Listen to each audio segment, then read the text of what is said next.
Hello दोस्तों, स्वागत है आप सभी का आपके अपने YouTube channel CDP queen Himanshi ma'am पर। तो जैसा कि आप लोगों को पता है कि हम लोग इस क्लास में आपके सीटेट एग्जाम में पूछे गए प्रीवियस ईयर के EVS के क्वेश्चंस करते हैं, जिसमें हमारी करीब 7 से 8 क्लासेस हो चुकी हैं।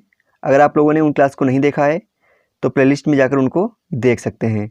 सारी क्लासेस बहुत ही बेहतरीन रहने वाली हैं, आप लोग उनको एक बार ज़रूर देखिएगा। क्लास को शुरू करने से पहले आप लोगों को बताना चाहूँगा, अगर आप लोगों ने अभी तक मास्टर चड्डा ऐप को डाउनलोड नहीं किया है तो मास्टर चड्डा ऐप को जरूर डाउनलोड कर लीजिए। ये आपके एग्जाम में आपकी बहुत हेल्प करने वाली है, क्योंकि यहाँ पे आपको मिलेंगे प्रीवियस ईयर के सभी क्वेश्चन पेपर आंसर की के साथ में यूट्यूब पर होने वाली क्लास की PDF, जैसे हम ये वाली जो क्लास करवा रहे हैं इसकी PDF, बाकी जितनी भी यूट्यूब पर क्लासेस होती हैं उनकी PDF यहाँ पे आपको मिल जाएगी। सीटेट परीक्षा के लिए बनाए गए बेहतरीन नोट्स यहाँ पे आपको देखने को मिल जाएंगे, और NCERT की कक्षा 3 से लेकर 8 तक की सभी किताबें हिंदी और इंग्लिश मीडियम में यहाँ पे आपको देखने को मिल जाएंगी, जिन्हें आप आसानी से पढ़ सकते हैं। तो प्ले स्टोर पर जाइए और डाउनलोड करिए master Chadda the learning app. उसका लोगो कुछ इस प्रकार से रहने वाला है। देखते हैं आज का पहला क्वेश्चन। वह जंतु कौन सा है जो अपने कानों को अलग अलग दिशाओं में बहुत अधिक घुमा लेता है, जो बाहर की ध्वनि को इकट्ठा करने में उसकी सहायता करती है? ऑप्शन नंबर फर्स्ट में लिखा हुआ है लंगूर, सेकंड में लिखा हुआ है स्लॉथ, थर्ड में लिखा हुआ है कुत्ता और फोर्थ में लिखा हुआ है बाघ। चलिए क्वेश्चन नंबर फर्स्ट को पढ़िए, फिर इसका आंसर बताइए। आज की क्लास में कुल 15 क्वेश्चन रहने वाले हैं। आपको सारे क्वेश्चन करने हैं, उसके बाद में आपको बताना है कि आपके 15 क्वेश्चन में से कितने क्वेश्चन सही हुए। और आप लोग नोटबुक और पेन लेकर बैठिएगा, क्योंकि आज की क्लास में 2 से 3 क्वेश्चन ऐसे रहने वाले हैं जिनमें आपको नोटबुक और पेन की ज़रूरत पड़ने वाली है। तो क्वेश्चन नंबर फर्स्ट का ऑप्शन नंबर फोर्थ जिसने भी लगाया उसका बिल्कुल सही हो रहेगा। बाघ के बारे में बात कही जा रही है। किसके बारे में? बाघ के बारे में ये बात कही जा रही है। देखते हैं नेक्स्ट क्वेश्चन, क्वेश्चन नंबर 2। उस कार्यकलाप को चुनिए जो अन्य कार्यकलापों से भिन्न है, जैसे चाय बनाना, तैरना, कंघी करना और आटा गूंथना। चलिए क्वेश्चन नंबर सेकंड का आंसर दीजिए। उस कार्यकलाप को चुनिए जो अन्य कार्यकलापों से भिन्न है। क्वेश्चन नंबर सेकंड का आंसर दीजिए, क्या हो जाएगा?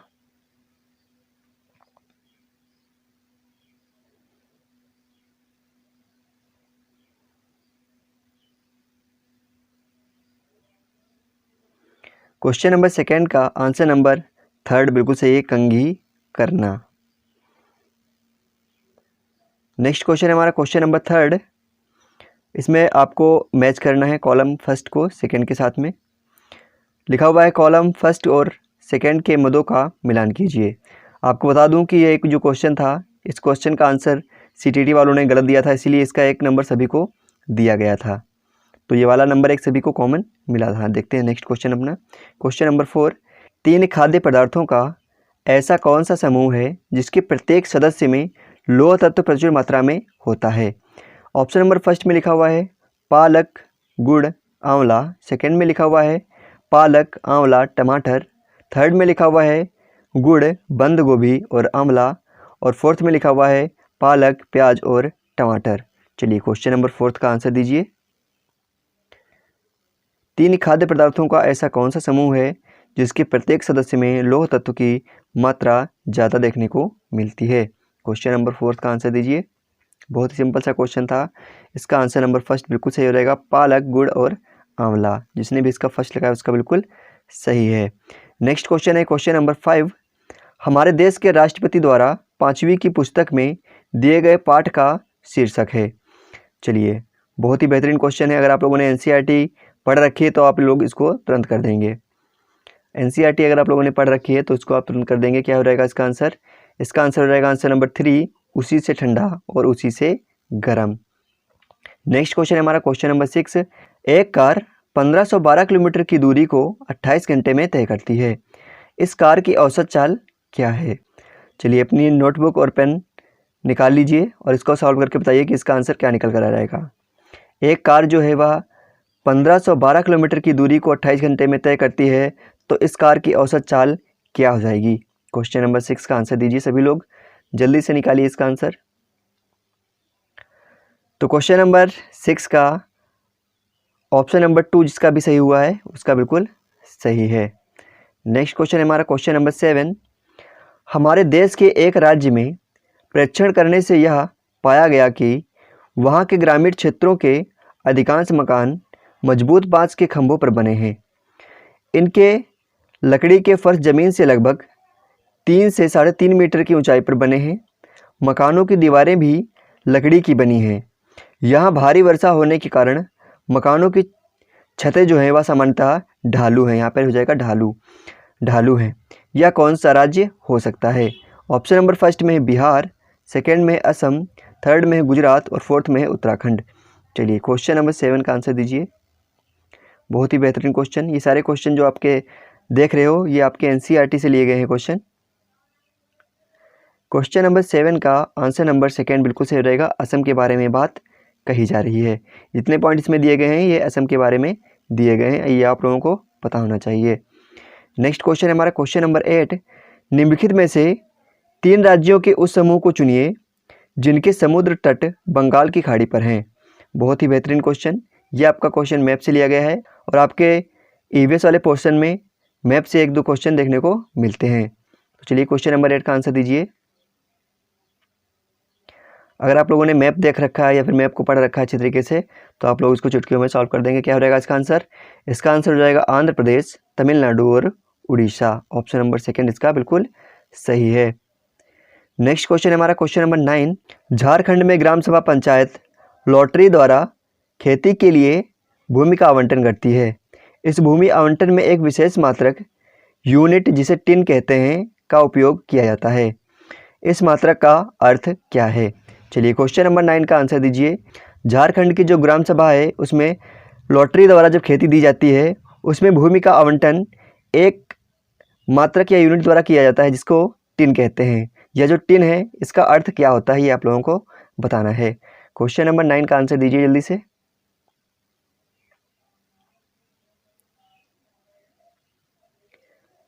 क्वेश्चन नंबर 9 का ऑप्शन नंबर 2 जिसने भी लगाया उसका बिल्कुल सही हो जाएगा। वह भूमि जिस पर कोई किसान एक टिन बीज बोता है। बिल्कुल सही ऑप्शन है ये वाला और यही आप लोगों को करके आना है। नेक्स्ट क्वेश्चन है हमारा क्वेश्चन नंबर 10। झूम खेती के अंतर्गत झारखंड के किसानों द्वारा अपनाए जाने वाले तरीकों के संबंध में नीचे दिए गए कथनों पर विचार कीजिए। तो यहाँ पे पहला ऑप्शन लिखा हुआ है एक फसल कटने के पश्चात जमीन को कुछ वर्षों के लिए आराम करने के लिए छोड़ दिया जाता है, यानी उस पर बीज नहीं बोए जाते हैं। दूसरा ऑप्शन लिखा हुआ है खरपतवार को उखाड़ कर खेत में जला देते हैं। तीसरे ऑप्शन में लिखा हुआ है खरपतवार की राख खाद के रूप में कार्य करती है। और चौथे ऑप्शन में लिखा हुआ है जब ज़मीन खेती के लिए तैयार हो जाती है तो बीज बोने के लिए पहले उसे गहराई तक जोता जाता है। इनमें से सही कथन को आपको चुनना है, फिर आपको बताना है कि कौन कौन से कथन सही हैं यहाँ पे। चलिए अगर आप लोगों ने झूम खेती के बारे में अच्छी तरीके से पढ़ रखा है तो आप लोग इसको आसानी से कर पाएंगे। क्वेश्चन नंबर 10 का आंसर दीजिए।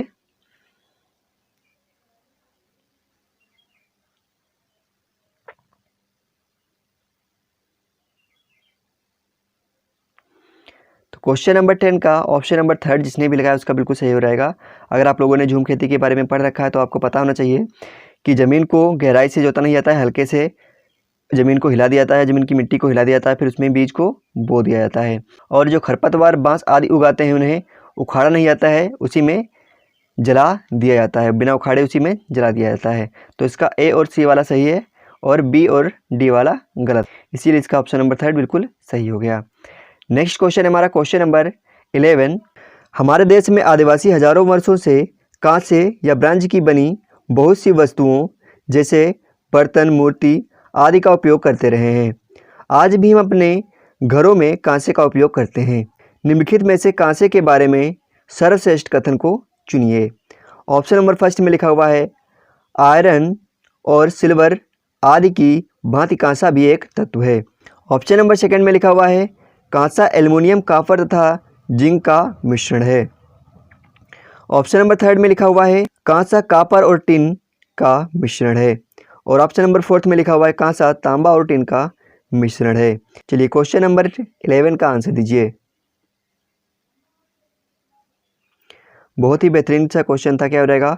कांसा जो होता है वह कॉपर और टिन का मिश्रण होता है। कांसा किसका होता है? कॉपर और टिन का मिश्रण होता है कांसा। नेक्स्ट क्वेश्चन है हमारा क्वेश्चन नंबर 12। किसी ट्रेन के मार्ग के समय सारणी का अध्ययन कीजिए।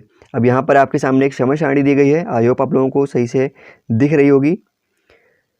फिर नीचे लिखा हुआ उपरोक्त टेबल के आधार पर इन दो स्टेशनों अर्थात गांधीधाम और सूरत के बीच ट्रेन की औसत चाल क्या है।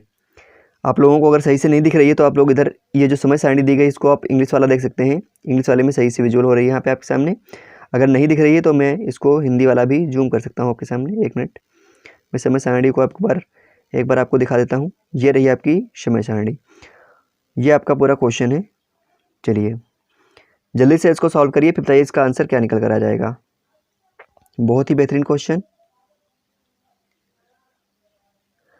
ऊपर जो टेबल दी गई है इसके आधार पर आपको इन दोनों स्टेशन के बीच की दूरी का अध्ययन करना है। जल्दी से बताइए क्या हो जाएगा इसका आंसर। क्वेश्चन नंबर 12 का आंसर क्या निकल कर आ जाएगा। मैंने आपसे शुरुआत में ही बोला था कि आप लोग नोटबुक और पेन लेकर बैठिएगा। तो क्वेश्चन नंबर 12 का option number 3 53 kilometre per hour जिसका भी निकल कर आया उसका बिल्कुल सही हो जाएगा। नेक्स्ट क्वेश्चन हमारा क्वेश्चन नंबर 13 है। कन्नौज शहर इत्र के लिए प्रसिद्ध है।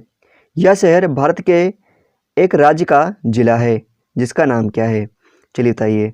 कन्नौज शहर जो है वह इत्र के लिए प्रसिद्ध है, सभी को पता है। और यह जो शहर है वह किस राज्य में स्थित है ये आप लोगों को बताना है। बहुत ही बेहतरीन क्वेश्चन। क्या यह उत्तर प्रदेश में है, उत्तराखंड में है, गुजरात में है या फिर महाराष्ट्र में है। काफ़ी सारे स्टूडेंट जो कन्नौज से ही होंगे या कन्नौज के आस पड़ोस से होंगे उनको पता होगा कि कन्नौज शहर जो है वह उत्तर प्रदेश में स्थित है। कहाँ पे स्थित है? उत्तर प्रदेश में।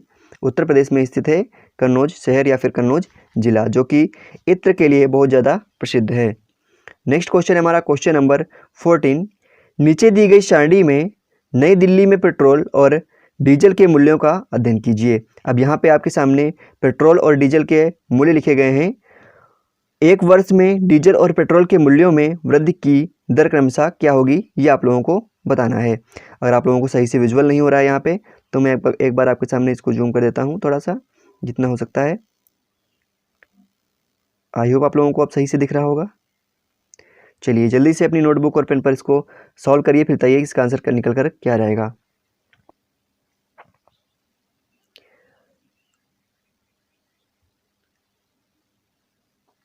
क्वेश्चन नंबर 14 का 12% और 11% यानी ऑप्शन नंबर 3 जिसका आया है सही से उसका बिल्कुल सही है, उसका 1 नंबर यहाँ पे पक्का हो जाता है। नेक्स्ट क्वेश्चन देखते हैं। Question number 15। भारतीय में त्योहारों का एक समूह जो पूर्णिमा के दिन मनाया जाता है। चलिए बताइए भारतीयों में त्योहारों का वह कौन सा समूह है जो पूर्णिमा के दिन मनाया जाता है। इनमें से आपको छांटना है, फिर बताना है कि वह कौन सा समूह हो जाएगा। क्वेश्चन नंबर 15 जो कि आज का हमारा लास्ट क्वेश्चन है, बहुत ही बेहतरीन क्वेश्चन है। चलिए बताइए क्या हो जाएगा। होली, रक्षाबंधन, गुरु नानक जन्म दिवस। तो उसका आंसर नंबर 3 बिल्कुल सही है। अभी आप लोगों को कहीं पे जाना नहीं है, अभी आप लोगों को बताना है कि आपके 15 क्वेश्चन में से कितने क्वेश्चन सही हुए हैं। और अगर आप लोग सीटीटी परीक्षा में अच्छा स्कोर करना चाहते हैं तो आप लोगों के लिए एक बहुत ही बेहतरीन ऑफर लेकर आया हूँ। तो प्ले स्टोर पर जाना है, प्ले स्टोर पर जाने के बाद में आपको यहाँ पे सर्च वाले में सर्च करना है मास्टर्स अड्डा द लर्निंग ऐप। जैसे आप मास्टर्स अड्डा द लर्निंग ऐप को सर्च करेंगे यहाँ पे आपके सामने हमारी ऐप दिख जाएगी। आपको यहाँ से इसको इंस्टॉल कर लेना है, इसको डाउनलोड कर लेना है। डाउनलोड करने के बाद में आपको इसको ओपन करना है। यहाँ पे आपको साइन अप, जब आप पहली बार डाउनलोड करेंगे तो यहाँ पे आपको साइन अप करना पड़ेगा। साइन अप कर लेने के बाद में आपके सामने कुछ इस प्रकार का इंटरफेस ओपन हो जाएगा। अगर आप लोगों को ऐड नहीं देखना है तो यहाँ से आपको रिमूव ऐड पे क्लिक करके ऐड को रिमूव कर देना है, जिसका कुछ चार्जेस पड़ता है मंथली, उसको आपको रिमूव कर देना है। अगर आप लोगों को ऐड देखने में कोई दिक्कत नहीं है तो आप लोग कोई बात नहीं है, ऐड को देख सकते हैं और इन नोट्स को पढ़ सकते हैं। आपको फिर यहाँ पे जाना है पेड नोट्स में। पेड नोट्स में जाने के बाद में आपको सबसे ऊपर वाला सिलेक्ट करना है seated first paper and second paper में। यहाँ पे आपके सामने सारे नोट्स दिए गए हैं, आप लोगों को इन नोट्स को परचेस कर लेना है। बहुत ही बेहतरीन नोट्स दिए गए हैं। यहाँ पे इनकी कीमत अभी आप लोगों को 150 रुपये दिखाई दे रही होगी। जैसे आप इनको ऐड टू कार्ट करेंगे, अगर आप लोग चारों नोट्स परचेस कर रहे हैं उसके बाद में आप व्यू कार्ड पे करेंगे, अप्लाई कूपन पे क्लिक करेंगे तो यहाँ पे आपके सामने 200 रुपये ऑफ हो जाएगा। जहाँ पे लिखा हुआ है बाई 4 एंड गेट 2, यहाँ पे 100 रुपये लिखा हुआ है ना, यहाँ पे 200 रुपये का ऑफर आ जाएगा आपके सामने। वहाँ पे आपको अप्लाई पे क्लिक कर देना है। तो यहाँ पे आपके सामने जहाँ पे 500 लिख के आ रहा है यहाँ पे 400 हो जाएगा और यहाँ पे आपके 200 रुपये ऑफ हो जाएंगे, जिससे आप परचेस कर सकते हैं। 4 नोट्स मात्र 400 रुपये में। और नोट्स को परचेस करने से पहले आप लोग एक बार डेमो नोट्स जरूर देख लीजिएगा। डेमो नोट्स इसलिए दिए गए हैं जिससे आप लोगों को अंदाजा हो जाए कि इन नोट्स के अंदर क्या क्या दिया गया है। रेड नोट्स पे क्लिक करके यहाँ पे आपको डेमो नोट्स को पढ़ लेना है एक बार। जैसे आप रेड नोट्स पे क्लिक करेंगे आपके सामने डेमो नोट्स जो हैं, जो कि 4-5 पन्नों के दिए गए हैं, 20-25 पन्नों को दिए गए हैं, जबकि हमारे जो फुल नोट्स हैं वो दिए गए हैं 150 से 200 पेज के फुल नोट्स हैं, जिनमें आपको A to Z सब कुछ देखने को मिल जाएगा, जिनको पढ़कर आप लोग सीटेट परीक्षा में अच्छा स्कोर कर सकते हैं। तो आप लोग मात्र 100 रुपये में नोट्स को जरूर परचेस कर लीजिए अगर आप लोगों को सीटेट परीक्षा में अच्छा स्कोर करना है तो। और इसी ऐप के अंदर आपको हिमांशी मैम के जो नोट्स दिए गए हैं फ्री में, वो भी यहाँ पे आप देखने को मिल जाएंगे, जो कि भी आप बिल्कुल फ्री में पढ़ सकते हैं। तो आप लोग एक बार हमारे जो पेड नोट्स दिए गए हैं इनको एक बार जरूर परचेस करिए। मात्र 100 रुपये की बात है, आप लोगों का स्कोर यहाँ पे बहुत ही अच्छा रहने वाला है। पिछले वर्ष काफ़ी सारे स्टूडेंट ने हमारे नोट्स को परचेस किया और अपने एग्ज़ाम में अच्छा स्कोर किया था। आप लोग चाहें तो इसकी रेटिंग में आप जाकर इनको देख सकते हैं। के लिए मिलते हैं आप लोगों को नेक्स्ट वीडियो में, तब तक के लिए जय हिंद जय भारत।